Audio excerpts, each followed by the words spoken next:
Radio Clédou, c'est tout un monde entre vos oreilles. Radio Clédou, le journal avec Sotelma Malitaire.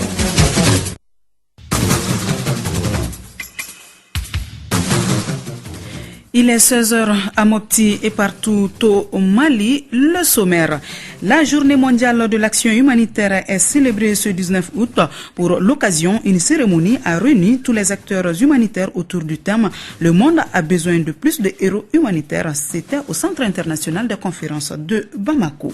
Les autorités maliennes anticipent les conséquences néfastes de la mauvaise pluviométrie. Le ministre du Développement rural parcourt les différentes localités du pays pour une campagne de distribution de céréales. Hors de chez nous, après une réunion d'urgence hier à Abidjan, en Côte d'Ivoire, la Banque africaine de développement vient de décaisser 30 milliards de francs CFA pour les pays touchés par Ebola. Financement présumé de l'ancien président français Nicolas Sarkozy par feu Muammar Kadhafi, le guide libyen. Des hommes d'affaires maliens sont soupçonnés d'être impliqués dans l'affaire. La France a demandé une entraide judiciaire au Mali. Après 10 ans d'isolement, la présidence tournante de la communauté de développement de l'Afrique australe, la SADC, est revenue ce lundi au président Mugabe.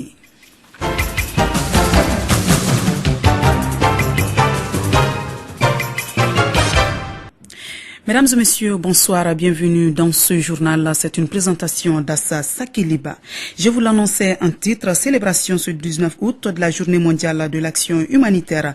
Au Mali, l'événement a été marqué par une cérémonie réunissant tous les acteurs humanitaires autour du thème « Le monde a besoin de plus de héros humanitaires ». C'était ce matin au Centre international de conférences de Bamako. Des stands des organisations humanitaires nationales et internationales y sont exposés. Le chargé de communication du Bureau de coordination des affaires humanitaires du système des Nations Unies, OCHA, nous en dit plus. Jakari Diadambele est au micro de Mahamadou Khan. Le monde a besoin de plus d'héros. Je crois que ça se définit à travers ce thème même, parce que aujourd'hui, on a beaucoup plus de besoins humanitaires et on a de la peine à couvrir ces besoins, non seulement par rapport aux ressources humaines, mais aussi par rapport aux ressources financières. Donc c'est pourquoi il devrait y avoir aujourd'hui plus de héros pour couvrir davantage les besoins humanitaires et avoir un monde meilleur. OCHA qui a piloté depuis de longues semaines ces rendez-vous. Aujourd'hui, quel est votre sentiment par rapport à cette journée ? Notre sentiment par rapport à cette journée, nous disons que c'est un sentiment de satisfaction, que c'est la deuxième fois que nous nous retrouvons et dans toute l'année, sur les 365 jours, c'est cette seule journée à travers le monde qui est dédiée au travail humanitaire. Et nous nous retrouvons entre nous acteurs humanitaires, nous invitons les officiels, les bailleurs de fonds et nous invitons le grand public à venir à notre rencontre, à tenter à comprendre ce qu'est notre travail. Et voilà, Jakari Diadambele, chargé de communication du Bureau de coordination des affaires humanitaires du système des Nations Unies, OCHA. Le Haut Commissariat pour les réfugiés HCR tient son stand à l'exposition de la Journée mondiale de l'action humanitaire. Nous vous proposons d'écouter l'administrateur de protection du HCR, Camille Fournier. Nous soyons toujours prêts à aider les autres pour le bien-être de toute l'humanité. C'est ça le but des humanitaires. Vous voyez un peu, c'est pour ça que nous nous transformons en tout. Est-ce que nous faisons des puits, nous construisons des écoles, nous construisons des dispensaires, nous distribuons des kits, nous construisons des maisons pour ceux qui reviennent. Qu'est-ce qu'il faut pour que ceux-là ne tombent jamais en dessous de la dignité? Nous assurons la dignité de retourner, nous assurons la dignité de ces personnes qui sont totalement désaxées par la guerre et par les conflits divers. Camille Fournier, administrateur de protection du HCR. Pour clore ce chapitre, nous nous rendons à Mopti où a été célébrée la Journée mondiale de l'action humanitaire. Une cérémonie a eu lieu dans la salle de conférence de l'Alliance franco-malienne et sur le terrain scolaire de Gangala. C'était ce mardi. Le point avec Ben Junior, notre correspondant permanent à Mopti. C'est avec une minute de silence en mémoire des humanitaires qui ont perdu la vie au Mali et ailleurs dans le monde dans l'exercice de leurs fonctions que le représentant du gouverneur, M. Alassane Diallo, a procédé ce matin à l'ouverture de cette cérémonie de lancement de la journée dédiée aux humanitaires. Dans son intervention, il a rendu un vibrant hommage à tous ces humanitaires qui, au risque de leur vie et dans des conditions difficiles, travaillent au service des populations maliennes, surtout au nord du pays. Dans la même lancée, le représentant de la coordination humanitaire à Mopti, M. Bruno Paka, a rappelé le rôle que jouent ces organisations humanitaires au Mali et dans la région de Mopti, malgré les multiples attentats, avant d'appeler la communauté à s'investir aussi dans l'action humanitaire. Bruno Paka. Le message qu'on lance aujourd'hui, c'est pas envers les humanitaires, mais c'est beaucoup plus envers le public, envers les communautés, pour dire que être humanitaire, c'est pas le fait de travailler pour une organisation non gouvernementale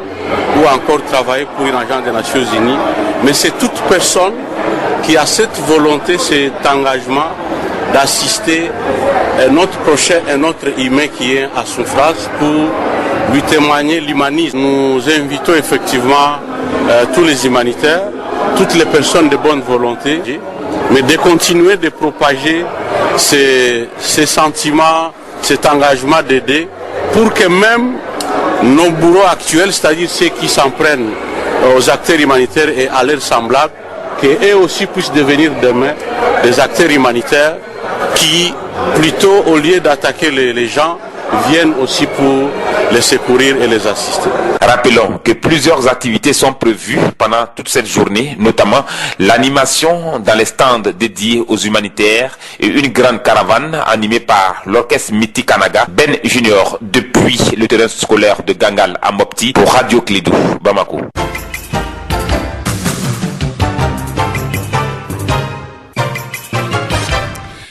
En bref, sur invitation du gouvernement d'État américain, le juge malien Yaya Karambe quitte Bamako ce soir pour les États-Unis. Cette visite de celui qui a conduit l'instruction de l'affaire dite des bérets rouges, dont les tests ADN des corps retrouvés dans les charniers de Diago ont été confirmés donc par les laboratoires d'analyse américains, s'inscrit dans le cadre d'une mission de 3 semaines d'échange d'expérience avec les magistrats américains. L'information a été donnée ce mardi par le ministère de la Justice.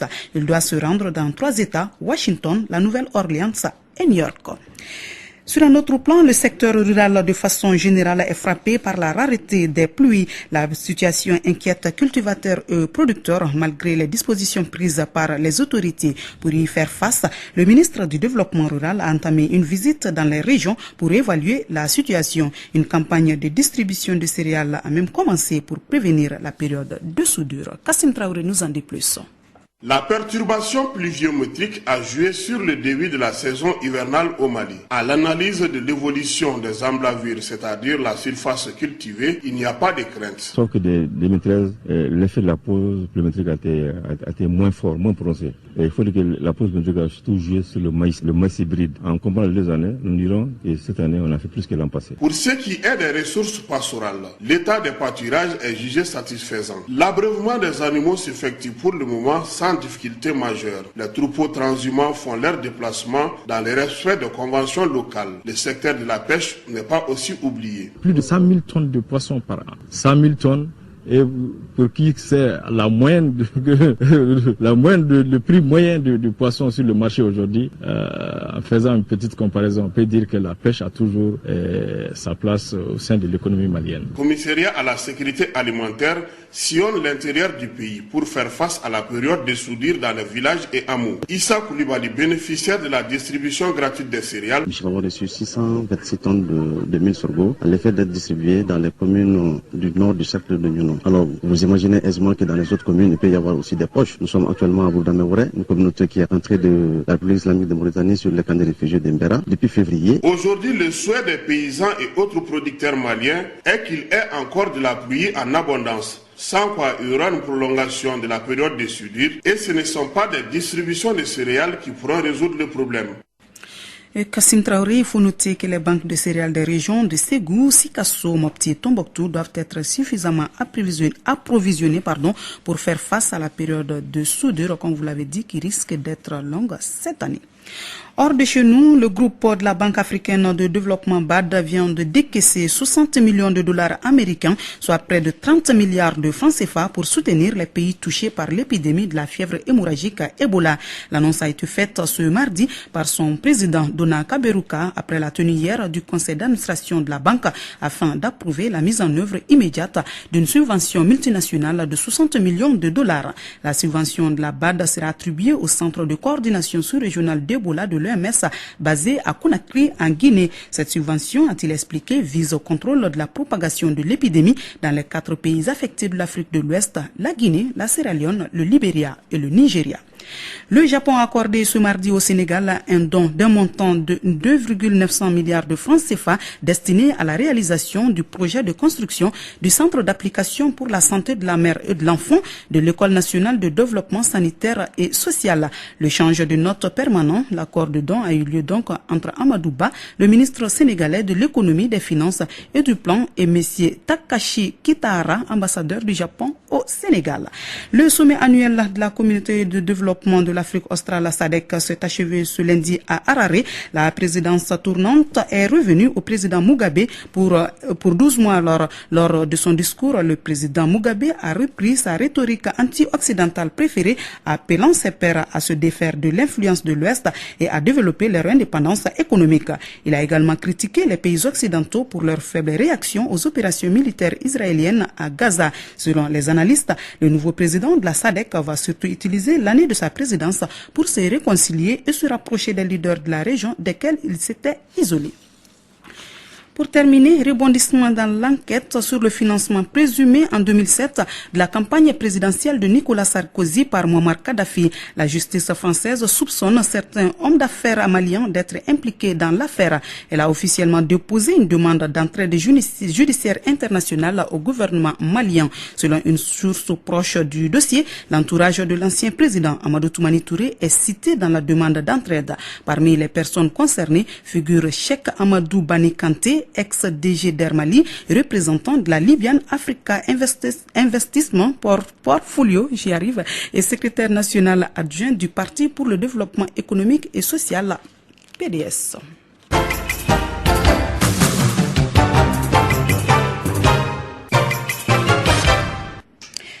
La région de Ségou a lancé ce lundi son programme humanitaire Djigui-Semeiri. Pendant 3 ans, les populations de 23 communes des cercles les plus vulnérables de la région vont bénéficier de l'aide financière de Ségou, Douba Dambélé.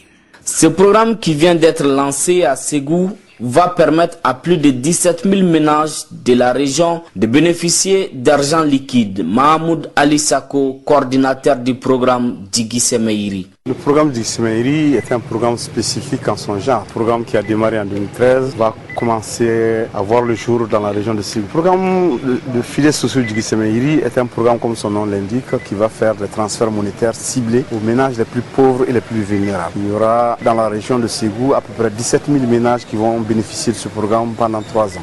Il s'agit des ménages des cercles les plus pauvres de la région de Ségou. Banya Mahmoud Djité, représentant du gouverneur à l'activité. Le programme qui va démarrer dans la région va concerner 3 cercles les plus pauvres de Ségou, à savoir Bla, Barweli et Tomiam. Il concernera 23 communes et plus de 17 000 ménages bénéficieront des avantages du programme durant la période de sa mise en œuvre. Le Mali, dont la population croît rapidement, est caractérisé par un fort taux de pauvreté, soit 43,6% en 2010. On estime que plus de 25% de la population est affectée par une insécurité alimentaire chronique. Par ailleurs, l'instabilité du pays a profondément affecté la population malienne en aggravant l'insécurité alimentaire tout en réduisant le bien-être général de la majeure partie de ses habitants.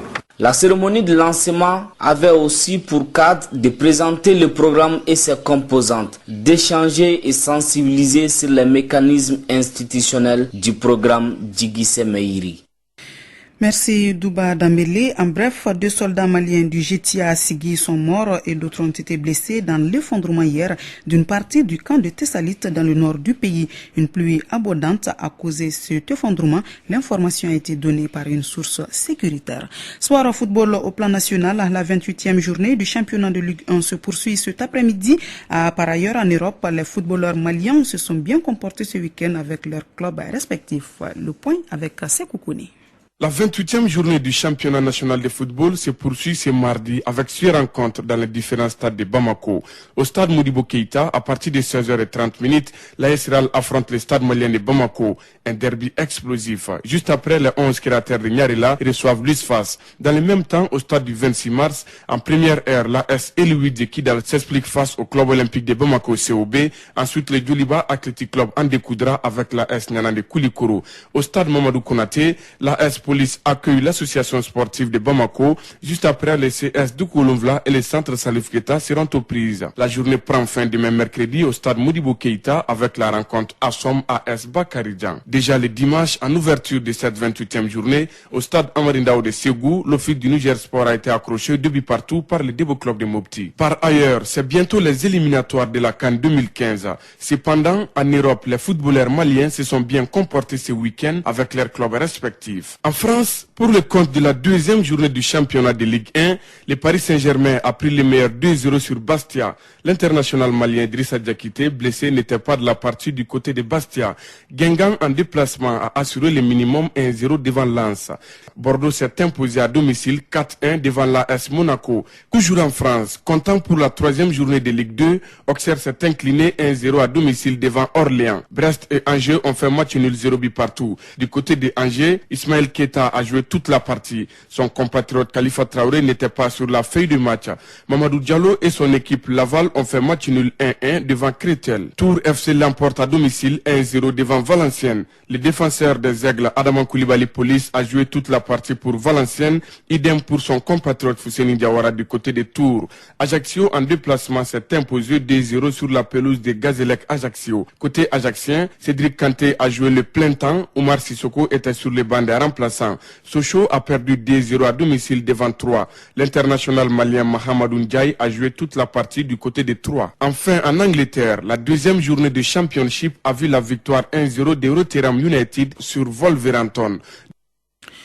Merci Sekou Koné, fin de ce journal. Mais avant, le rappel des principaux titres. La journée mondiale de l'action humanitaire est célébrée ce 19 août. Pour l'occasion, une cérémonie a réuni ce mardi tous les acteurs humanitaires autour du thème « Le monde a besoin de plus de héros humanitaires ». C'était au Centre international des conférences de Bamako. Les autorités maliennes anticipent les conséquences néfastes de la mauvaise pluviométrie. Le ministre du Développement rural parcourt les différentes localités du pays pour une campagne de distribution de céréales. Hors de chez nous, après une réunion d'urgence hier à Abidjan, la Banque africaine de développement vient de décaisser 30 milliards de francs CFA pour les pays touchés par Ebola. Financement présumé de l'ancien président français Nicolas Sarkozy par feu Muammar Kadhafi. Des hommes d'affaires maliens sont soupçonnés d'être impliqués dans l'affaire. La France a demandé une entraide judiciaire au Mali. Merci de votre fidélité à Clédou. Cheikh Koné assure les opérations techniques. J'aurai le plaisir de vous retrouver, Inch'Allah, demain pour une nouvelle édition. Mais d'ici là, Allo Clédou, c'est juste après, animé par Yeli Madi Konaté. Bonsoir.